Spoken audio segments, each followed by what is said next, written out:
Calon Wali Kota Palembang Yuda Pratomo Mahyudin menghadiri acara nuzul Quran di masjid tertua di Tegal Binangun, yakni Masjid Jamiatul Hasanan, Kecamatan Pelaju.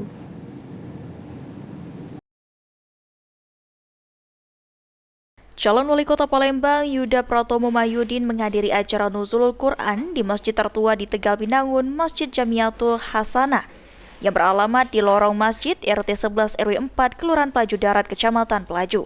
Kehadiran Yuda Pratomo Mahyudin disambut baik oleh sesepuh Tegal Binangun Mbah Daryo Nur serta tokoh masyarakat, tokoh agama, serta warga RW 4. Selesai sholat tarawih, dalam sambutannya Yuda menyampaikan program untuk membantu masyarakat yang saat ini sudah berjalan seperti berobat gratis, sunat gratis, ambulans gratis, fugi gratis, dan kuliah gratis. Yuda juga memberikan bantuan untuk anak yatim, janda, lansia, dan duafa, serta memberikan bantuan pembangunan masjid yang sedang direnovasi. Saya atas nama keluarga Profesor Almarhum Mahyudin mengucapkan terima kasih Bapak-bapak, Ibu-ibu semua sudah berkenan memberikan waktunya untuk bersilaturahmi kepada saya.